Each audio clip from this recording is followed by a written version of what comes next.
Hi everyone, it's day 10 of the Vendée Globe, and it looks like Alex Thomson is on the equator, if he hasn't passed it already.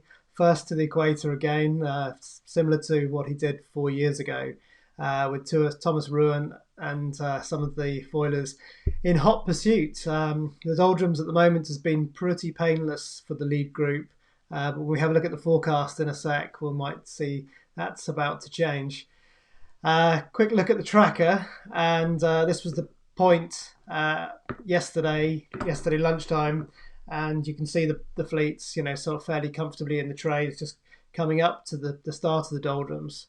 And then if we just run through slowly, we'll see Alex bears away and, or say gets headed. He's pointing in a more southwesterly direction, slowed a little bit there, and then he's coming out of the trades and on the equator line. Thomas Ruyant seems to have been pretty fast through there as well. He's been certainly not less than sort of 15, 16 knots. So a pretty painless crossing. If we have a quick look at the forecast, we're just having a look at windy this time, and that's the current situation. But if we fast forward 24 hours, that's it tomorrow lunchtime, and then we look at Friday. And you can see what's happened here is that this distance between the doldrums seems to have got broader, and also the doldrums themselves have drifted a little bit further south. So the boats behind may have a more tricky passage coming through. And in fact, if we fast forward another day as well, we can see the doldrums is becoming a lot more active, particularly in the eastern side. And if we have a look at the rain and the thunderstorms, well, you can see there's a few active thunderstorms there, and the rain across the doldrums itself. So could be a little bit more difficult going through. Let's quick look at the routing, and I've expanded the routing out to include South Africa now. If we just watch it through, you see the first few days pretty standard trade winds, St. Helena high in a relatively good position.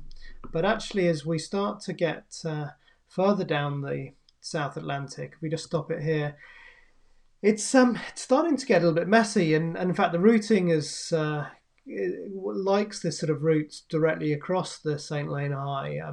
My preference would be to keep more south, certainly more out to the west, and look for some pressure coming off the Brazilian coast, hopefully with a low pressure to squeeze between those isobars. If we continue to play it through, it's looking pretty complicated, I have to say, that in the southern part. This may well give people like Jeremy Bayu and some of the backmarkers an opportunity to catch up.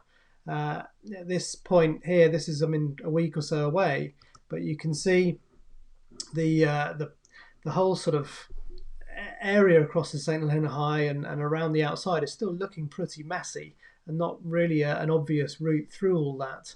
So maybe a chance for some of the back markers to catch up. So let's have a quick look at virtual regatta, and you can see there Alex on the equator, and certainly a few of the boats out in the western portion also looking pretty comfortable. So it looks like a relatively smooth night for us all over the next 24 hours, but then we'll start scratching our heads as we're trying to figure out what to do about this St. Helena high. So that's it for me. Thank you very much, everyone.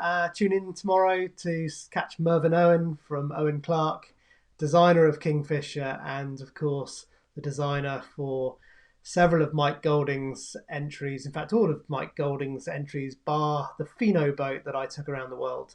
So see you tomorrow. Have a good evening. Cheers.